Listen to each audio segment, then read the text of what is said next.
Rangatirama e tangata whenua o te whanganui atara I ngā mihi no mai haere mai ki te whare te wahi a mahi e Aotearoa ko Hamish McDougall Tackle Ingoa tēnā koutou katoa. Greetings everybody. As the Executive Director of the New Zealand Institute of International Affairs, I bid you a very warm welcome on quite a mild Wellington winter's evening. Particularly if I could welcome members of Parliament, past and present, including opposition leaders and former ministers and former Prime Minister, Right Honourable Helen Clark, Your Excellencies, Heads of Mission and others in the Diplomatic Corps, members of the New Zealand Institute of International Affairs and all other guests, no mai, haere mai. Just like to congratulate you for having the foresight to book your place here early, because we had book your place at this event because we had to put the sold out signs up both here and in Auckland on Monday, where we also had Hugh White speaking. And I guess this reflects an interest or recognition both of Hugh White's reputation on this side of the Tasman, and of course that we're sort of in the midst of a rather forthright and high-profile public discussion on the future of foreign defence and security policy in this country. And this debate has largely, although by no means only, focused on the question of New Zealand's involvement in AUKUS, security partnership with the US, United Kingdom and Australia, and in particular involvement in the sharing of advanced military strategies under the so-called AUKUS Pillar 2. And anyone who's followed the media coverage of Hugh's interviews in the past few days has obviously seen and will be well aware of Hugh's views on AUKUS, which he has been frequently asked about. But I guess it's good for us tonight to be focusing on a slightly wider issue. So we're looking at the regional order in Asia and how it's evolving, and how Australia and New Zealand could and maybe should respond to that evolution.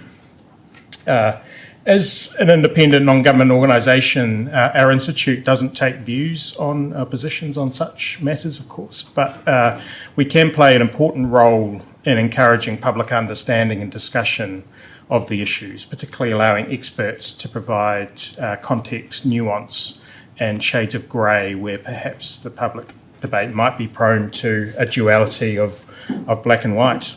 And this event is, of course, part of a long-running conversation that we're having at the Institute. We host over 80 events a year, and I'll make my plea, as I have many times before, that if you're finding these events of interest, to register as a member of the Institute and stay involved in that in these discussions, which are really important to the future of New Zealand. With that in mind, I'm really pleased to welcome Professor Hugh White to speak here this evening. For many years, he's been a leading practitioner, academic and thinker in Australian strategic and defence policy, on Asia-Pacific security issues and global strategic affairs.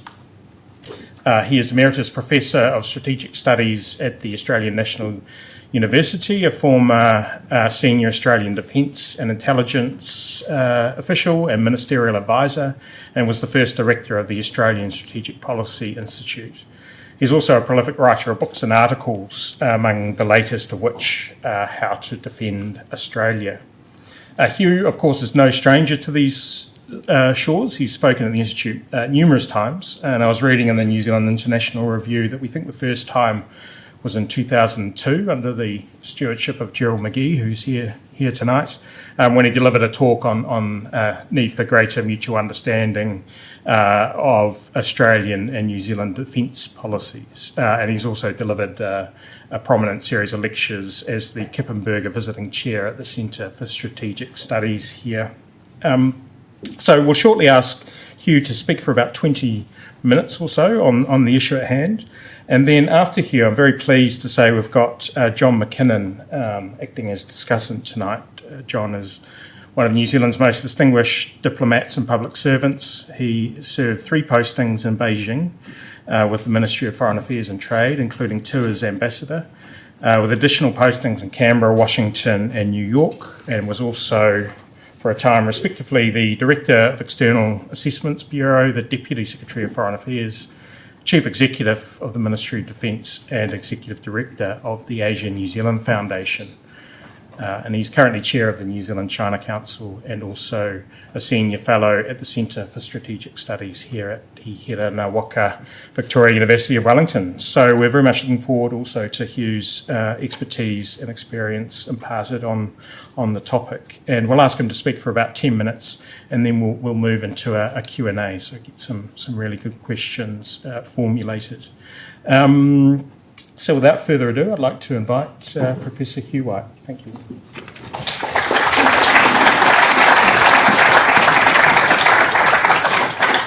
Well, thank you very much, Hamish, both for the introduction and for the audience, so to speak, and giving me this opportunity to come back to NZIIA and share some views again. I also need to thank Helen Clark and Don Brash, who have invited me here and done a wonderful job of putting together a program for me to talk to people and listen to people about this set of issues. And I might say it's a particular pleasure to be sharing the platform with John McKinnon, who, apart from all his other credentials, is also a very old and dear friend and colleague. We did quite a lot of work together in different ways in our respective roles in government, and it's a great pleasure to share this platform with him. It's actually not the first time we've shared a platform. I'd also just like to say, I mean, it's traditional to thank the audience for coming, but particularly in this case, there are so many old friends and colleagues here from my long and very happy experience of dealing with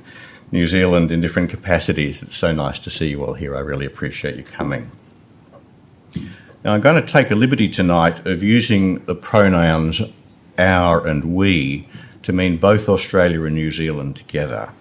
And that's not because I believe that our two countries' approaches to foreign and defence policy are identical and don't need to be distinguished. On the contrary, 40 long years of experience, and many of you will recognise the anniversary I'm referring to, taught me that the opposite is the case, that in fact, despite our very closeness in so many dimensions of our national life, we are very different in some ways, and including the way in which we approach foreign and defence policy. And they also taught me, and some of my teachers are here in the room, how important it is for Australians to recognise that, which I'm going to allow myself to say we, in the Australian sense, don't always do.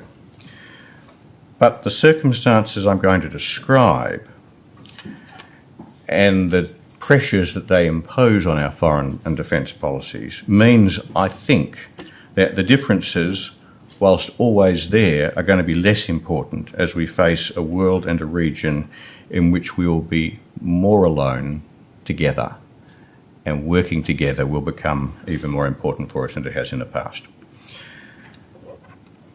Now, as the old Bolsheviks used to say, it is not a coincidence that Australia and New Zealand both face choices about AUKUS at a time of deep crisis in both the global and our more local regional order.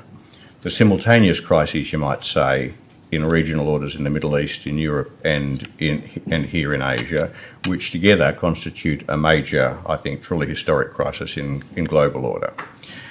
And the reason why it's not a coincidence that our decisions about AUKUS coincide with this is that AUKUS is much more than a plan to acquire new submarines, in Australia's case, or a plan to take part in a high-tech defence research and development program under Pillar 2. It is a statement, AUKUS is a statement of strong alignment and support for a particular approach to the management and resolution of that global and regional crisis in international order. It's a statement of support for a vision of the regional and global orders that underpin that approach to managing it. And any discussion about AUKUS must pay a lot of attention, primary attention I would say, to the merits of that vision and that approach. And what is that vision? Well, the shorthand version is pretty simple, that the only acceptable outcome of the crisis in global and regional order we face is the reassertion of the post-Cold War US-led unipolar order, which we've all enjoyed so much for the last 30 years.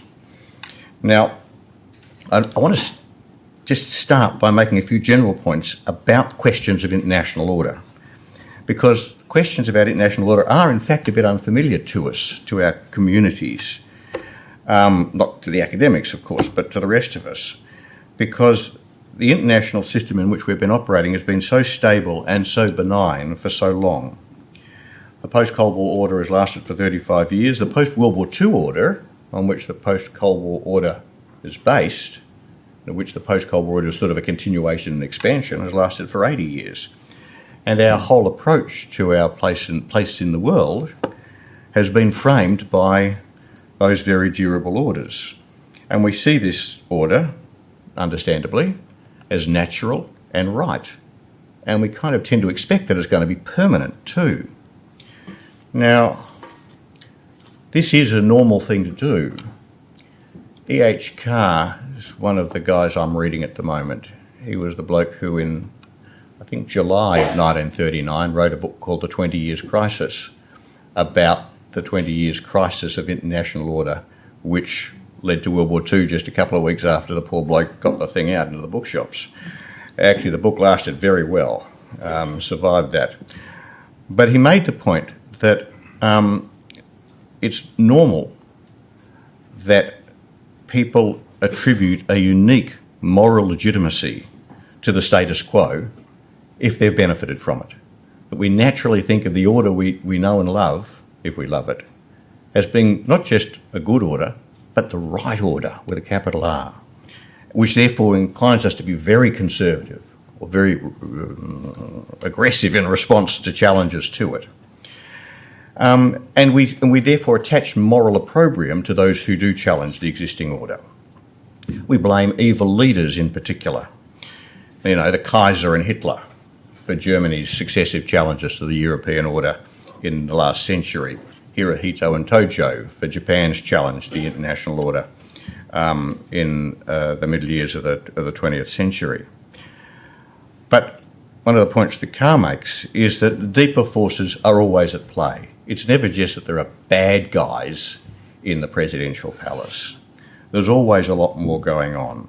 The place of Germany in Europe, the place of Japan in Asia needed to be resolved. And it was foolish for anyone to imagine that the old system, which had worked so well for so long, particularly in the case of the First World War, could keep on handling what was going on. Though there were tensions there that needed to be resolved and addressed. The international order needed to adapt. A.J.P. Taylor, who's the other guy I'm reading at the moment to nourish and I hope refine my pessimism, wrote a history called The Outbreak of the Second World War. I strongly recommend it to you, in which he wrote that the story he was telling was a story without heroes and perhaps even without villains. He got thrown out of the British Academy for writing that, by the way, so be careful. But it's a point worth thinking about, because his point was precisely that everyone was to blame, that the international system in the 1930s didn't adapt in ways which prevented the Second World War. So, I think those insights matter to us today. We tend to see the challenges to the global and international and regional orders that I've talked about being caused by people like Xi Jinping and Vladimir Putin and the guys who run Iran. But deeper factors are at work. In Asia in particular, as so often in history, the primary deeper factor is a massive, in our case, massive shift in the distribution of wealth and power. Indeed, an almost unparalleled shift in the distribution of wealth and power. And nothing drives changes in the international order. Nothing drives pressure on an existing order and pressures to change than a shift in the distribution of wealth and power. And as power shifts, relationships change. That's true at every level of human affairs. And so message to draw from that is defending the status quo is not the only or necessarily the right policy. It is sometimes, but not necessarily the only or the right policy. What we really need to do is to ask ourselves, what outcome is going to work best for us? What kind of order is going to best serve our interests in the new circumstances that we face, which are putting pressure on the old order. Now let me focus on what that means in Asia. The post-Cold War order here in Asia, and preserving that order, means preserving US primacy, particularly in East Asia and the Western Pacific. That's a primacy, actually, which on some measures goes back 100 years. And just to be absolutely crystal clear, if I had my choice, that's the outcome I'd prefer. I am actually one of those conservatives that the AUKUS was talking about. I would love to see the old order preserved. I just don't believe that's going to be possible in the face of the pressures that faces particularly in Asia with the new distribution of power. And the reason I say that is that it does seem to me that what's driving the crisis in order in Asia at the moment is that China, as its power has grown, aims to reclaim its status as the region's, East Asia and the Pacific's great power. It aims to push America out of the region and to take America's place as the region's leading power. And we need to just sort of reflect on what that means. It does mean that we are sitting right in the middle of one of the biggest strategic contests the world has ever seen. The world's two strongest states are competing as to which of them will be the leading power in the world's most dynamic and prosperous region. It doesn't get any bigger than this. History happens to us too. This is real history with a capital H. And of course, it's because that's so big in Asia, then it's not just about Asia. The fate of the global order will be, in large measure, determined by how that Asian outcome is resolved. Now, Taiwan is, of course, the prime focus for this contest. I mean, there are other foci, South China Sea, Second Thomas Shoals, and so on. But Taiwan is the primary one, and I'll focus on that, and I'll just ask you to remember that I could have said the same thing about the South China Sea as well. And that's not because of the intrinsic significance of Taiwan itself. I don't want to say that Taiwan itself is not important. It certainly is. It's a remarkable country, entity of 25 million people. But it's because it has become, because of choices that have been made over many decades, both in Washington and Beijing, it has become the test of each side's power and resolve in their contest in Asia. And it works like this, really. The US position in the Western Pacific, the fact that it exercises the leadership primacy that it's exercised for so long, is, at least in the era since 1945, primarily a product of its alliances. It's America's alliances that make it the leading power in Asia. Those alliances, in turn, depend on America's credibility, of credibility to its allies, that if the worst comes to worst, they'll defend them.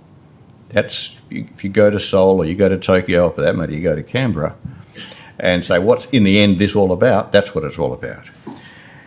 And so the maintenance of the US position in the Western Pacific does absolutely depend on the maintenance of the credibility of those alliances. And Taiwan is where China can test US credibility, and if it's found faulty, if America fails those tests of credibility, then its alliances will fail, and if its alliances fail, its position in Asia will be, I would say, not just eroded, but destroyed. Conversely, of course, as long as America can deter China from testing its resolve, testing its credibility over Taiwan or one of the other tests, then its position in Asia is intact. That's what makes Taiwan such an important and such a dangerous place today. So the key question for us as we look out at what's happening in Asia is to ask, well, how robust is US deterrence? And I'm going to give you a gloomy answer. I'm going to resist the temptation to talk longer about this. US deterrence has failed in Ukraine. It's very important. You know, whatever else one thinks about is happening in Ukraine, it was a failure of US deterrence. And it's very weak in Asia. It's weak because of a long, steady loss of the overwhelming advantage in conventional capabilities over China, particularly in the maritime space that America had for so long, to the point where the United States can no longer expect to win a conventional maritime war with China over Taiwan. Not to say they'd lose it, but they can't win it. and not winning is not good enough. Moreover, whereas for a long time Americans strategists seemed to me to assume that as the conventional balance went bad on them, they could rely on their nuclear weapons to deter China from trying, when the expectation that the United States would use nuclear weapons first if necessary, which is what US first use doctrine requires. That has become less and less credible as China's own deterrent and its capacity to counter-deter the United States has grown. Now, that is a very significant shift in the deterrent posture of the United States in Asia in relation to Taiwan and for that matter elsewhere. It's very hard to persuade someone that you're going to fight a war that they know you can't win. Now, America has tried to make up for this decline in their deterrence posture by building a coalition. And that's what AUKUS is all about. That's what the Quad is all about. That's what a lot of American strategic diplomacy with Japan and South Korea, for example, has been all about.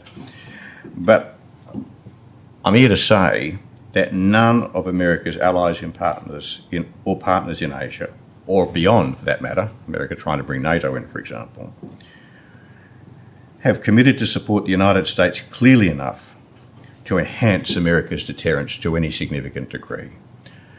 That's partly because of what they say. None of them have said they will. And it's also because of what they haven't done. That is, none of them have capabilities, even the Japanese, that can make a really substantial difference to the outcome of a conflict between America and China in the Western Pacific. And, by way of contrast, I just make the point that there really is nothing like an Asian NATO, for all the talk. NATO really commits America's NATO allies to go to war alongside the United States when the balloon goes up. It's a real, deep, unshakable commitment. We just don't have anything like that in Asia, and therefore, although US policymakers often talk as if they have an emerging coalition which is doing the same kind of thing, I just don't think that's a reality. And this, in turn, shows a deeper reality, which is that whilst America, or at least I should say American policymakers, the folks inside the Beltway, do want to preserve primacy, they will not accept the costs and risks involved. They're not preparing to fight World War III over Taiwan any more than they are prepared to fight World War III over Ukraine. And that's partly because, particularly in Asia, the costs and risks involved in an effective deterrence posture against China are very high, because China is, let's be clear about this, the most formidable rival the United States has ever faced, for the simple reason that it's got the biggest economy relative to America's that the United States has ever faced. And that's a really critical position. But the other side of the coin is that it's not just the costs and risks are very high, but the imperatives to do so, the imperatives to shoulder those costs and risks to support the old US-led order in Asia are weak. And they're much too weak to justify those costs and risks. Now, one can think about this by comparing the present situation with the Cold War, and for that matter, World War II and World War I, but just to focus on the Cold War. Because during the Cold War, the United States did have the resolve, did face the imperative to pay extraordinary costs and accept unbelievable risks in order to contain the Soviet Union. But the difference between the Soviet Union and China was that the Soviet Union genuinely threatened, particularly in the early phases of the Cold War, to be able to dominate the whole of Eurasia if it wasn't contained. And yet, the implications of that was that any power, and this is an old American idea dating right back to the 19th century, that any power that could dominate the whole of Eurasia could threaten the United States at home in the Western Hemisphere. And the Soviet Union really was, in the 40s and 50s, if it had not been contained by the United States, capable of doing that. Whereas China is just not in the same position. Because although China is much stronger relative to the United States than the Soviet Union ever was, China's neighbours on Eurasia, the countries it shares Eurasia with, or at least some of them, are much stronger relative to China than the Soviet Union was relative to its neighbours. There's India, there's Russia, and don't write Russia off, it's still a very formidable place. And there's Europe, a very strange strategic entity, but a clear strategic entity nonetheless.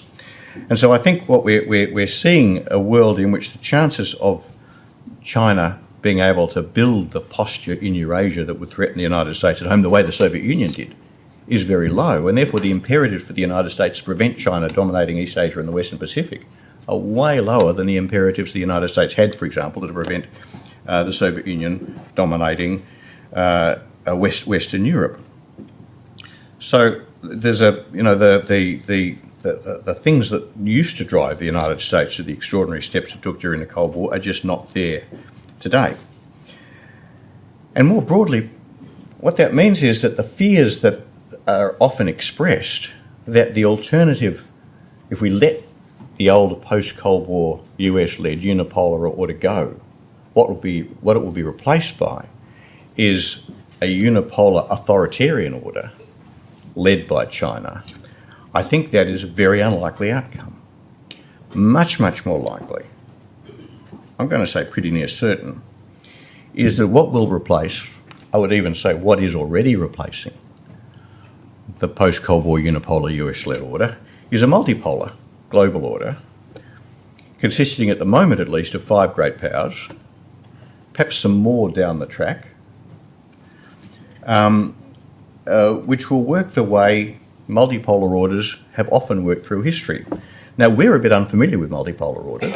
I'm going to take a quick look around the room, because none of us remember what a multipolar order looked like, because since about 1948, there's only been a bipolar order and then a unipolar order. But multipolar orders are actually very familiar to history. They're quite complicated, but they can work quite well. And we can look, for example, at how the multipolar order of 5 great powers, as it happened, functioned in Europe for many centuries. And it's also not unfamiliar to us from the last time that the international community, including our countries, set out to build a new international order.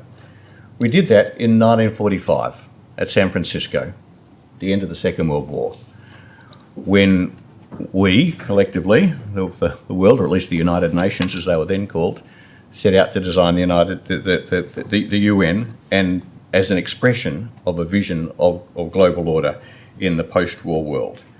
And what was right at the heart of it? 5 permanent members of the Security Council, 5 great powers, who were given a special status precisely because they were, or seemed to be, great powers. They didn't actually get the list quite right, but that's a detail.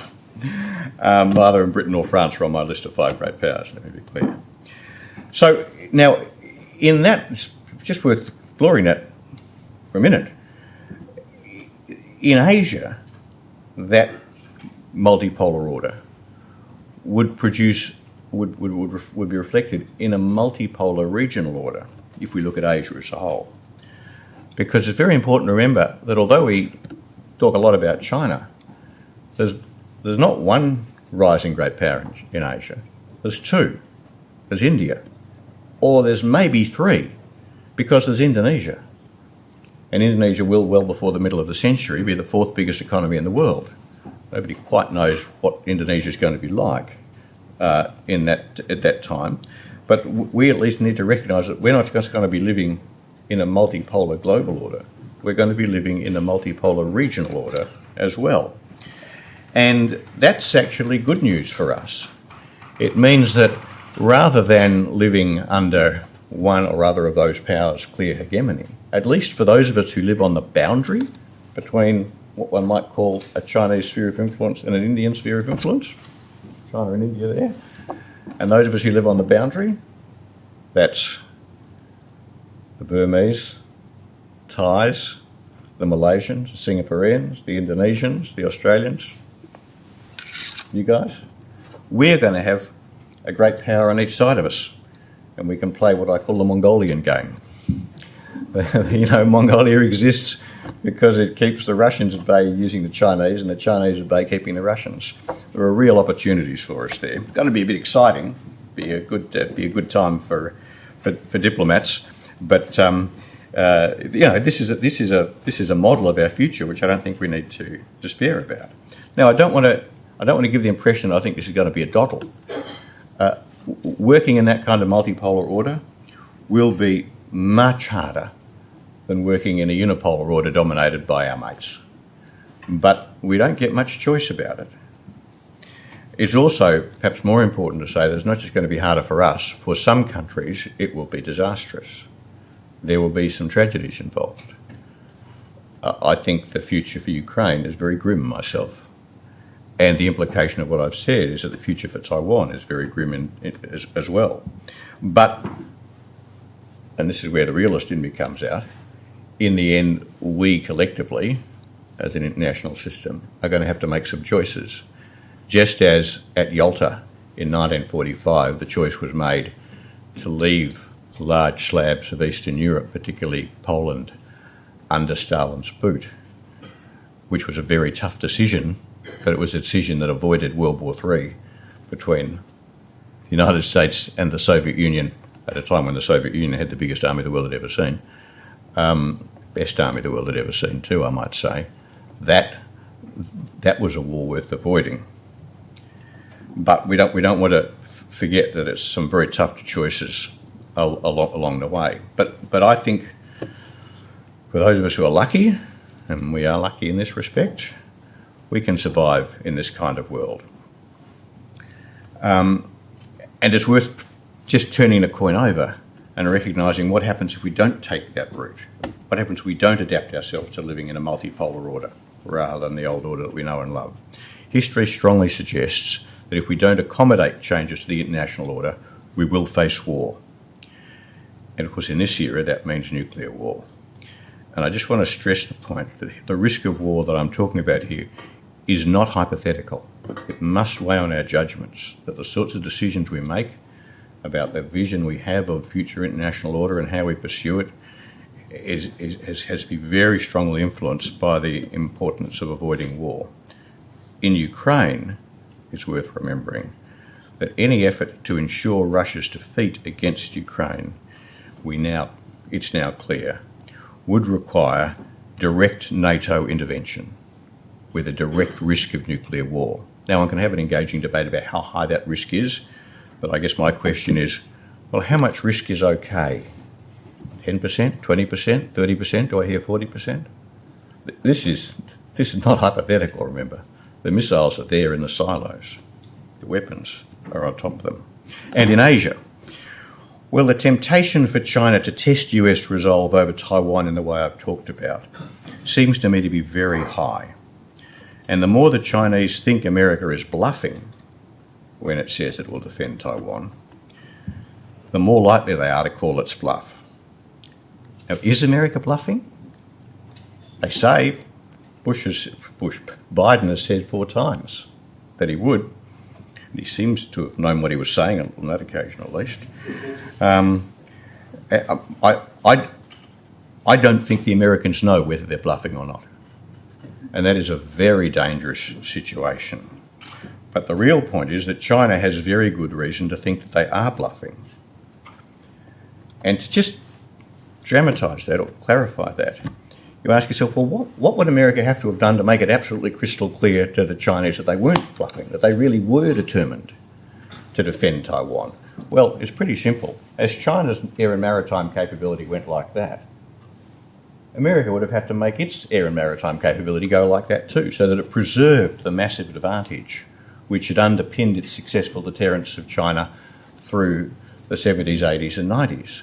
It would have had to, for example, to take an example which is rather topical for Australians in this context, gone out and built another 2 yards to build Virginia-class submarines and start building not 1.33 Virginia-class submarines a year, but 4 or 5 a year.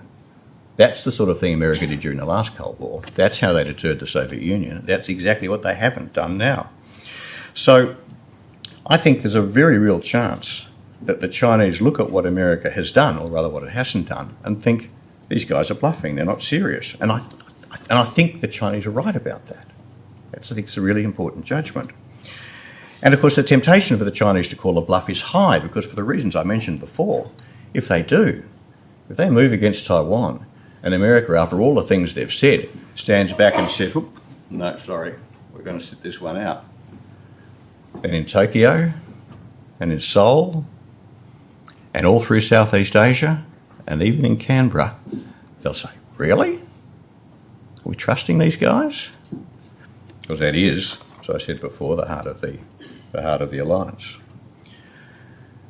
And that's why, if the bluff is called, and a US president finds themselves at 3 o'clock in the morning in the Situation Room facing a decision that has to be made right now about how the United States respond, they might accidentally, after all, decide they weren't bluffing after all.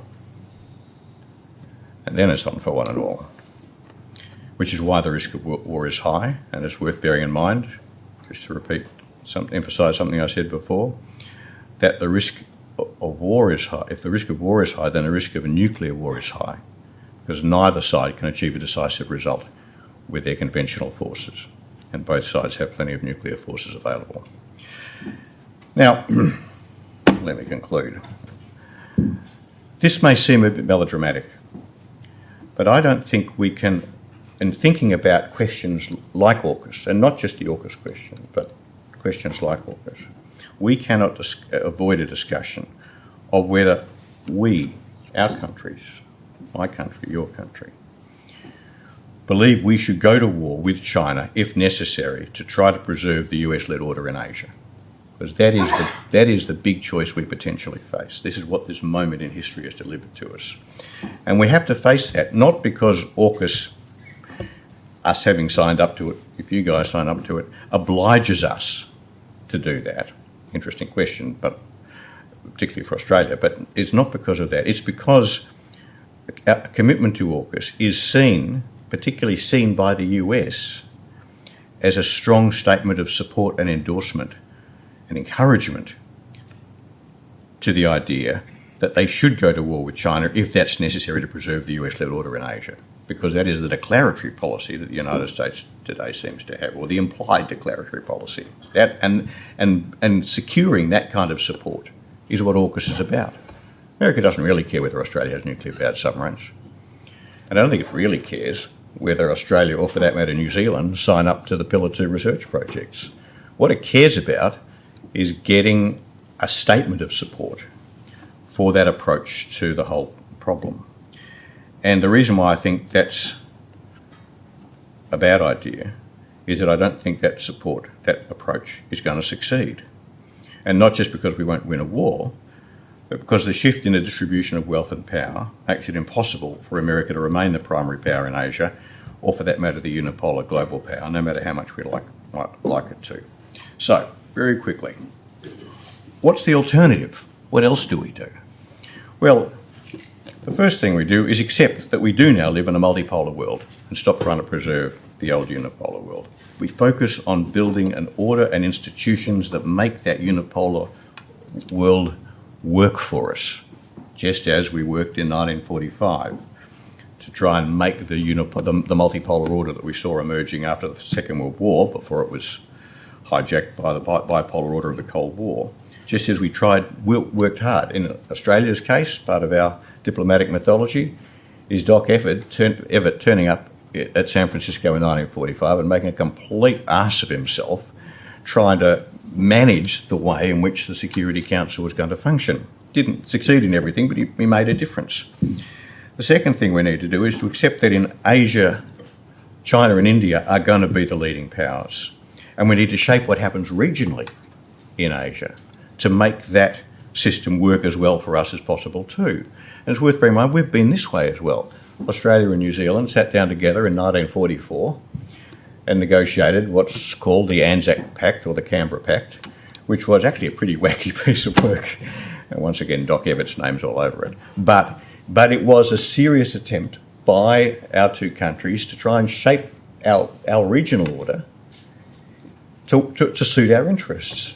Now, we need to have that ambition again, because nobody else is going to do it for us.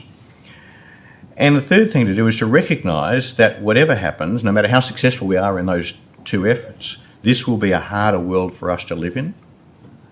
It's going to demand more of us, but not disastrously so. And what we need to do is to prepare for it. We need to prepare for it diplomatically, and it will change the nature of our diplomacy. Just ask the Mongolians. But the heart of it is that our neighbours will be much more important to us than our old distant friends. And we can't be sentimental about that. But also militarily, what we need to do is to recognise that whilst Asia's great powers don't threaten us militarily yet, China doesn't threaten Australia militarily or New Zealand, but in the longer term, in the new order I'm talking about, the risk that an Asian great power could threaten our territory, us directly and militarily, will be higher than we have known at any time since 1945, but without the US coming to our aid. And so we do have to ask ourselves whether we are prepared to do what's required to defend ourselves independently in that situation. Now, these are very big questions, but then again, this is the biggest shift in our international circumstances since European settlement of our respective countries. And so we shouldn't be surprised this requires us to go right back to a blank sheet of paper and think out a lot of things through from scratch. And the worst thing we can do is to try and evade that by just sticking to what we know and love. My final point is to go back to where I almost started, and that is that one thing I do think is clear is that in this new world, in this new Asia, we will be more alone than we've been before, but we'll be alone together and will mean more to one another than we have in the past. Thank you very much.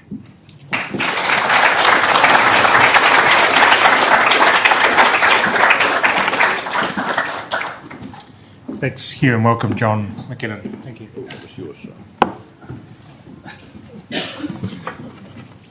Kia ora tātou, and thank you very much, Hugh. Thank you, Hamish, for your introduction. Thank you also to Don and Helen for making this event possible by inviting Hugh over here. Hugh and I go back a long way. We first met in the 1980s in Canberra. I know that because at the time my daughter was a toddler and now she's approaching a 0 birthday, which I will not mention because she'd be deeply embarrassed if I did. So we have a long association. I'm very honoured to be able to share this platform. That said, I'm still not entirely sure what a discussant is. I imagine that you're itching to ask questions of Hugh, and maybe my role is simply to provide a little bit of time for you to formulate those questions so you can deliver them with the punchiness and the brevity that I'm sure that Hamish will be looking for. But let me just make a couple of observations about what Hugh has said in terms of New Zealand's perspective on these issues. And if it does not seem entirely connected, Hugh, with what you said, well, I'm sure you'll understand that I had to think about this before hearing you. But the first thing I want to talk about is actually about language, because I think that in this country we don't normally discuss security and strategic issues in the way that people do in Australia. And so that much of the discourse that we hear echoes of across the Tasman and that we know goes on in a very lively manner, in a very Australian manner in Australia, doesn't actually have a resonance here. And that's not to say that how Australia does it is right and we're wrong, or vice versa. It's simply, I think, a fact of the way that we don't think so much about these big strategic issues as Australia does, maybe because they're not quite so impactful on us. Now, many of you will know the late lamented Alan Gyngell, who was a very experienced Australian diplomat and I think also the president of the Australian equivalent of this organisation. He wrote a book called Fear of Abandonment, which was a study of Australian foreign policy, I think, from the 1940s through. Now, I don't think anybody's quite written an equivalent in New Zealand, but I suspect if they did, it would be something like fear of being left out or fear of being forgotten. It would be a rather different sort of set of propositions. And that is simply another way of saying that the way we in New Zealand look at some of these issues often is not exactly the same as people look at it in Australia or in other countries. But if I can paraphrase one of your points, you may not be interested in geopolitical strategic competition, but geopolitical strategic competition is interested in you. And this is a sense, it could be a bit of a wake-up call for New Zealand, that we actually find ourselves in a world which is not the world in which we have been able to pursue our national interests, which for many of us has been about increasing the value of our exports and doing such other things. But it's about, in fact, how do we exist and live in a world which isn't quite the world in which we grew up. But I would also agree with you on another point. I do actually agree with quite a lot of what you said. We don't get much choice in this. New Zealand, even less than Australia, is able to shape its strategic environment. In other words, we are there, basically, we will take what it comes. So if this is about the United States primacy, fine. If it's about China becoming more powerful, well, we'll make our way with that. If it's about India rising up, we'll find ways of dealing with that. It's not so much about we can influence things, but we have to find a way of managing relations with a great variety of countries. So that in some ways, although I wouldn't overstate this, we may be better equipped. Thank you. Thank you for agreeing with me. We may be better equipped to operate in this world that you've described than, in fact, some of our other friends, because it's actually the world that, as many of us as diplomats know, we have had to operate in for many, many years. We don't go out in the world and people say, my goodness, it's New Zealand ambassador coming. My goodness, I better sort things out. Strange to say, it doesn't really happen like that. And we have, with you, mate. Yeah, I'm sure it did. Yeah, but we have to make the case regardless. And so, in that sense, I think while I think I can agree and with what you're saying in terms of the description of what may lie ahead, I just don't know that it could necessarily be as apocalyptic for us as it might seem to be for certainly some people in Australia, maybe many people in Australia.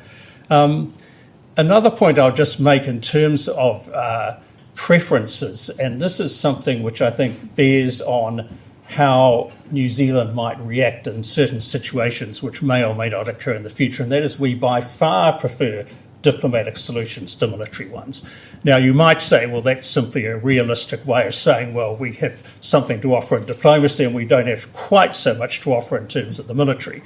But in any case, it's something that I think runs quite deep in New Zealand. So, for instance, if to come to your point about Taiwan, which I probably a little more optimistic than you about the fact that the Chinese may have exhibit some restraint there. We certainly, obviously, we recognise the whole one China policy, and Taiwan is part of that. At the same time, we've always said quite consistently, we don't want this to be resolved by force. We want it to be resolved by agreement. And I imagine that would be, however vain that may seem in terms of the turn of events which you were outlining, that is something I think that will still be quite prominent in the terms of the minds of New Zealand policymakers, that they will not want to be involved in something which looks to be a very messy sort of conflict.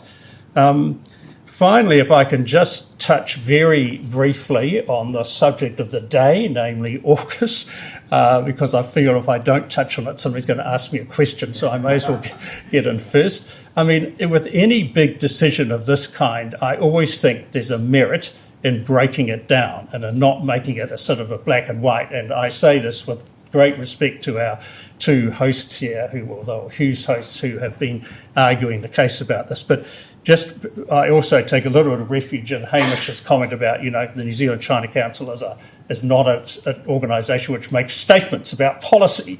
So I want to stick to that. But I do think that if you look at it in terms of, what sort of operational interaction, interoperability will this deliver?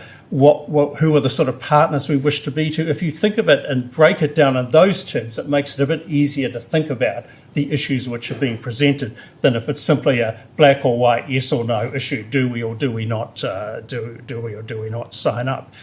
The final point I wish to make is simply that we're not actually alone in the world in this, apart from the fact that we have our friends across the Tasman, which is a very interesting relationship and a very significant one and a very important one, and likely to become more important, I suspect, as we move ahead.